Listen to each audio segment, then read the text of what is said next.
नमस्कार, मी संगीता. स्वागत करते तुमचं संगीताच कुकिंग कॉर्नरमध्ये. नैवेद्याचं ताट किंवा आपण याला व्हेज थाळी पण म्हणूया. अगदी कमी वेळेत कशी बनवायची? जेवण बनवताना वेळ कमी असला की वेळेचं नियोजन कसं करायचं? आपण जेव्हा जेवण बनवतो त्यावेळेला खूप सारे पदार्थ एकाच वेळेला बनवत असतो. मग स्टेप बाय स्टेप ते पदार्थ कसे बनवायचे? व्हिडिओ शेवटपर्यंत बघा. अशाच काही काही छोट्या टिप्स मी तुम्हाला देणार आहे, जे नवीन शिकणारे आहेत त्यांच्या खूप कामी येतील. अगदी प्रत्येक वेळेला कामी येतील अशा टिप्स मी तुम्हाला सांगणार आहे. चला तर मग बनवायला सुरुवात करूया. मी इथे तुरीची डाळ घेतलेली आहे 1 वाटी. तुम्हाला जर मुगाची डाळ घालायची असेल तर तुम्ही दोन्ही डाळी समप्रमाणात घ्या. त्याच्यानंतर आपण ही डाळ व्यवस्थित धुवून घ्यायची आहे 2-3 वेळा.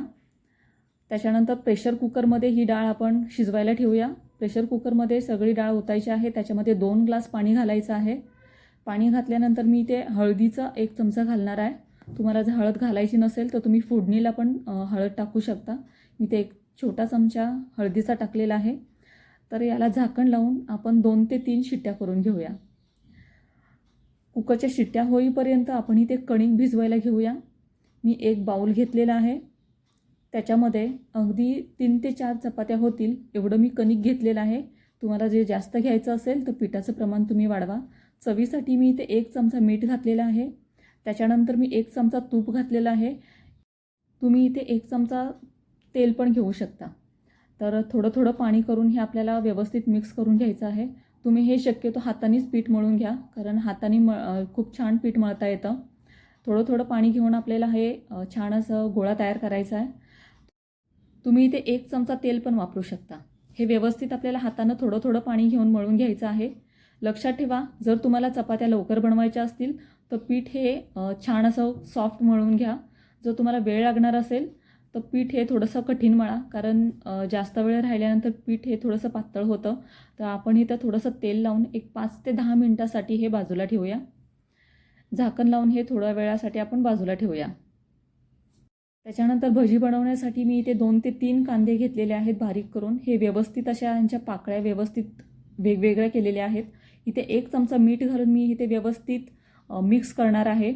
आणि हे 5 ते 10 मिनटासाठी हे पण मी बाजूला ठेवणार आहे, की जेणेकरून ह्या कांद्याला पाणी सुटेल आणि त्या पाण्यामध्येच आपल्याला पीठ भिजवत ठेवायचं आहे. तर हे आपण बाजूला ठेवूया. त्याच्यानंतर मी बटाट्याची भाजी बनवायला घेणार आहे. इथे 4 ते 5 बटाटे मी घेतलेले आहेत. ते मी उकडवून घेतलेले आहेत. तर त्याची सालं काढून घेऊया. एक गोष्ट लक्षात ठेवायची आहे, की जे नवीन शिकणारे आहेत त्यांच्यासाठी, की जेव्हा आपण जेवण बनवतो तेव्हा सगळं लक्ष आपलं जेवणाकडे लागलेलं पाहिजे. कारण ज्या वेळेला आपण खूप सारे पदार्थ बनवत असतो त्यावेळेला किती चटणी, मिठाचं प्रमाण किंवा तिखट आपण किती घालतो आहे याच्याकडे मग लक्ष लागत नाही. आपलं जर दुसरीकडे लक्ष असेल तर डबल पडू शकतं किंवा काही काही वेळेला आपण मीठ पण विसरून जातो. तर ह्या छोट्या छोट्या गोष्टी आहेत त्या तुम्ही लक्षात ठेवा. तर हे आपण बटाटे हातानेच बारीक करून घ्यायचं आहे. तर बारीक मी अशा पद्धतीनं केलेले आहेत सगळे बटाटे. तर हे आपण थोड्या वेळासाठी बाजूला ठेवूया. त्याच्यानंतर आपण जो कांदा भिजत टाकला होता तो घेऊया. छान असं पाणी सुटलेलं आहे त्याला. त्याच्यामध्ये मी 2 चमचे बेसन टाकणार आहे. 2 चमचे आपण बेसनाचे घेऊया. तुम्ही जर जास्त प्रमाणामध्ये घेणार असाल तर कांदे पण तुम्ही 2-3 वाढवा आणि बेसनचं प्रमाण पण तुम्ही 2 ते 3 चमचेनी वाढवू शकता. मी तो कॉर्नफ्लॉवरचे 2 चमचे घेतलेले आहेत. कॉर्नफ्लॉवर घातल्यानंतर आपली भजी आहेत ते छान असे कडक होतात. तर त्याच्यानंतर मी हळद टाकणार आहे 1 चमचा. मी इथे 2 ते 3 माणसांसाठी पुरेल एवढं मी भजी बनवणार आहे. इथे मी जिरा पावडर घेतलेली आहे. जिरा पावडर घेण्यापेक्षा तुम्ही जिरा हे भाजून घेतलं तरी चालेल, त्याचा स्मेल खूप छान येतो. आणि ओवा घेतलेला आहे, तो मी हातावरतीच बारीक करून घातलेला आहे याच्यामध्ये. त्याच्यानंतर लाल तिखट घेतलेले आहे. लाल तिखट मी 2 ते 3 चमचे घालणार आहे. तुम्हाला जर लाल तिखट घालायचे नसेल तर तुम्ही हिरवी मिरची असते ती बारीक अशी चॉप करून पण घालू शकता. त्याच्यानंतर खूप सारी कोथिंबीर घालायची आहे आपल्याला इथे. तर हे व्यवस्थित आपण हलवून घेऊया. चमच्याने न हलवता हे तुम्ही हाताने जर हलवलं तर खूप छान असं मिक्स होतं हे. तर तुम्ही बघताय आपण पाणी घातलेलं नाही आहे याच्यामध्ये आणि छान असं हे सगळं पीठ आहे आपण जे घेतलं होतं ते छान असं भिजलेलं आहे. तर हे व्यवस्थित सेट होण्यासाठी आपल्याला इथे थोडं थोडं पाणी घालायचं आहे. जास्त पाणी घ्यायचं नाही, फक्त हे भिजलं जाईल एवढंच आपल्याला थोडं थोडं करून पाणी घ्यायचं आहे. तुम्हाला जर वाटत असेल की कांदा आपला खूप झाला आहे आणि पिठाचं प्रमाण हे कमी होत आहे, तर इथे तुम्ही थोडंसं पीठ हे वाढवू शकता. तर मी इथे थोडंसं पीठ वाढवलेलं आहे आणि आपण कांदा परत एकदा मिक्स करून घेऊया. तर छान असं आपलं हे कांद्याचं मिश्रण तयार झालेलं आहे भज्यांचं. तर आपण हे थोड्या वेळासाठी बाजूला ठेवूया. त्याच्यानंतर आपण कुकरच्या शिट्ट्या झालेल्या आहेत. तर तुम्ही बघू शकता डाळ ही खूप छान अशी आपली शिजलेली आहे. तर आपण ही फोडणीला देऊया अगोदर. तर मी इथे गॅसवरती कढई ठेवलेली आहे. ती व्यवस्थित तापल्यानंतर त्याच्यामध्ये 2 ते 3 चमचे तुपाचे घातलेले आहेत. तुम्ही तुपाऐवजी तेलही घालू शकता. त्याच्यानंतर मी मोहरी टाकलेली आहे.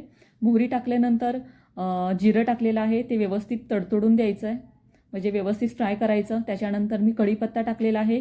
कढीपत्ता टाकल्यानंतर मी 2 ते 3 मिरच्या टाकलेल्या आहेत. त्या व्यवस्थित भाजून घेतल्यानंतर हलवून घ्यायच्या व्यवस्थित. त्याच्यानंतर आपण लसूण घालणार आहोत. लसूण हा 1 ते 2 मिनटं चांगला फ्राय करून घेऊया. फ्राय करून झाल्यानंतर आपल्याला ह्याच्यामध्ये हळद टाकायची आहे. हळद टाकल्यानंतर आपण गॅस थोडी मोठी करणार आहोत, कारण जेव्हा आपण फोडणीला देतो त्यावेळेला गॅसचा फ्लेम हा थोडासा मोठा ठेवायचा, कारण त्याने फोडणी ही छान बसते. तर हे तुम्ही बघू शकता आपली फोडणी खूप छान बसलेली आहे. आणि जेव्हा पण आपण डाळीला किंवा कोणत्या भाजीला फोडणी चांगली बसली की त्या भाजीची चव खूप छान लागते. तर अशा पद्धतीने तुम्ही फोडणी द्या. मी फोडणीमध्ये हिंग टाकलेलं नाही आहे, मी विसरले. तुम्ही हिंग पण टाका फोडणीला. तर ही आपली डाळ एक 5 ते 10 मिनटं छान अशी उकळवून देऊया. उकळल्यानंतर तुम्ही बघू शकता खूप छान स्मेल पण येतो आहे आणि आपली डाळ ही छान अशी थिक झाली आहे, व्यवस्थित झाली आहे. तर ही आपण खाली उतरून घेऊया. ह्याच्यामध्ये कोथिंबीर आत्ता घालायची नाही आपल्याला, कारण जेव्हा उकळत्या डाळीमध्ये किंवा कोणत्याही भाजीमध्ये जेव्हा आपण कोथिंबीर घालतो तेव्हा ती काळी पडते. आपल्याला कोथिंबीर ज्या वेळेला आपण जेवायला ताटामध्ये भाजी वाढतो त्यावेळेला कोथिंबीर घालायची. छान कलर खूप छान दिसतो कोथिंबीरचा. तर आपण ही डाळ खाली उतरून घेऊया. त्याच्यानंतर आपण बटाट्याची भाजी बनवायला घेणार आहोत. तर मी इथे कढई घेतलेली आहे. कढई गरम झाल्यानंतर 2 ते 3 चमचे आपल्याला तेलाचे घालायचे आहेत. ज्या वेळेला आपण खूप सारे पदार्थ बनवायला घेतो त्यावेळेला लक्षात ठेवायचं, एका वेळेस एकच पदार्थ बनवायचा. एका वेळेस 2 पदार्थ कधीच बनवायला घ्यायचे नाहीत, कारण मग आपण कन्फ्यूज होतो की कोणत्या भाजीमध्ये आपण किती प्रमाणामध्ये मसाले टाकलेत ते आपल्या पटकन लक्षात येत नाहीत. तर आपण इथे कढई गरम करून घेतलेली आहे. त्याच्यामध्ये तेल ओतून ते पण गरम झालेलं आहे. मोहरी टाकलेली आहे, जिरं टाकलेलं आहे. ते व्यवस्थित तडतडून द्यायचं, व्यवस्थित भाजून घ्यायचं ते. त्याच्यानंतर मी कढीपत्ता घेतलेला आहे, तो बारीक असा करून घेतलेला आहे, चॉप करून घेतलेला आहे, की जेणेकरून आपण जेव्हा भाजी वाढतो तेव्हा कढीपत्ता खूप मोठा दिसतो. तर मी ते बारीक करून घेतलेला आहे कढीपत्ता. त्याच्यानंतर मी कांदा घातलेला आहे. कांदा हा व्यवस्थित भाजून घ्यायचा. थोडासा कांदा भाजून झाल्यानंतर मी इथे मिरचीची पेस्ट घातलेली आहे, बारीक जाडसर अशी बारीक केली आहे. ज्या वेळेला आपण मिरची बारीक करतो त्यावेळेला ज्या वेळेला घालायची असते आपल्याला भाजीमध्ये मिरची, त्याच वेळेला तुम्ही बारीक करा. अगोदर बारीक करून ठेवली तर मिरचीचा कलर हा काळा पडतो. तर हे व्यवस्थित आपण हलवून घेऊया. हलवून झाल्यानंतर मी इथे 1 चमचा मीठ घातलेला आहे. त्याच्यानंतर आपल्याला हळद घालायची आहे 1 चमचा. हे व्यवस्थित आपण हलवून घेऊया. तुम्हाला जर वाटत असेल की तर तेलाचं प्रमाण कमी आहे तर तुम्ही तेल पण वाढवू शकता. मी जास्त तेल वापरत नाही, त्याच्यामुळे मी इथे थोडंसं तेल वापरलं होतं. तुम्हाला तेलाची क्वांटिटी वाढवायची असेल तर ते तुम्ही वाढवू शकता. तर हे व्यवस्थित आपण फ्राय करून घेऊया. कांदा फ्राय झाल्यानंतर आपल्याला इथे बटाटे घालायचे आहेत. बटाटे व्यवस्थित हलवून घेऊया. तुम्हाला जर वाटत असेल की बटाट्याच्या फोडी या मोठ्या आहेत तर उलटण्याच्या साहाय्याने, चमच्याच्या साहाय्याने या बारीक करा. तर छान असा 2 ते 3 मिनटं आपण परतून घेऊया. तर खूप सारी कोथिंबीर घालून परत एकदा हलवून घेऊया हे व्यवस्थित. बटाट्याच्या भाजीला जास्त वेळ लागत नाही, ती पटकन होते. तर ही आपली बटाट्याची भाजी तयार आहे. तर तुम्ही बघू शकता स्मेल पण खूप छान येतो आहे आणि याचा कलर पण खूप छान आहे. चवीला तर अतिउत्तम लागते. तुम्ही एकदा नक्की करून बघा. ह्या बाउलमध्ये आपल्याला ही भाजी काढायची आहे. तर मी तर एकच कढई वापरली. ह्याचं कारण तुम्हाला सांगते.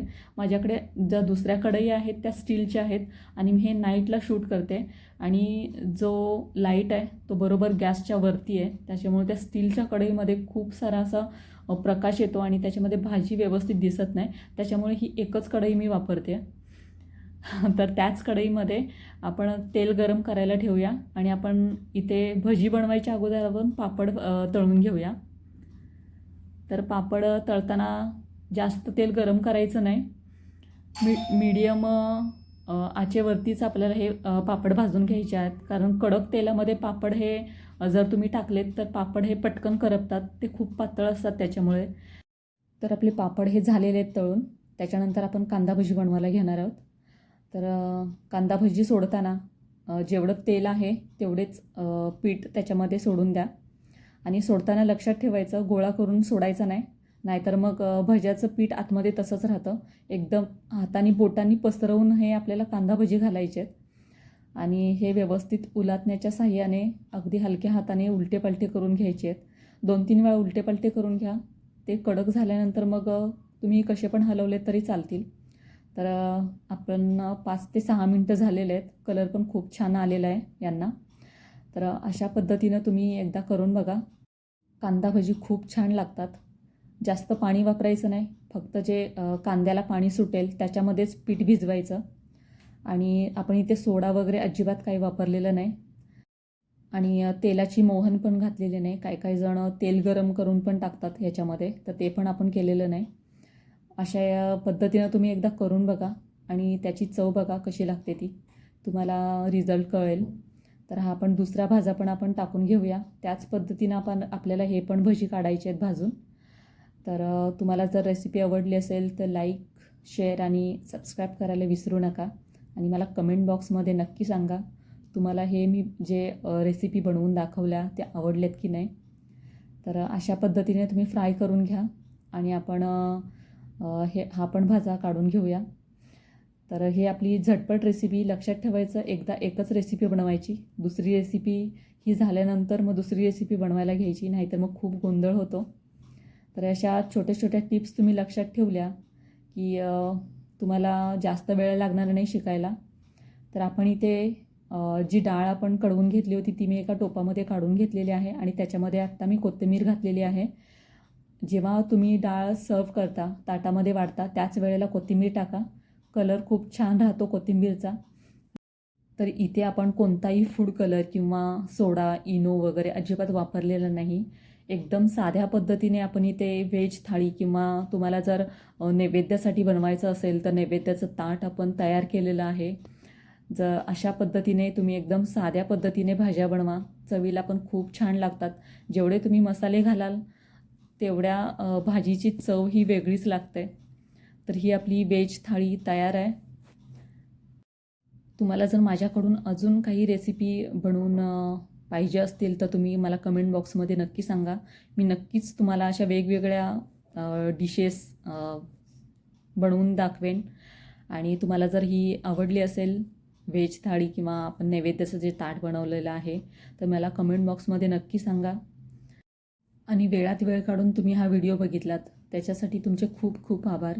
तुम्हाला जर रेसिपी आवडली असेल तर नक्की लाईक, शेअर आणि सबस्क्राईब करा. थँक्यू.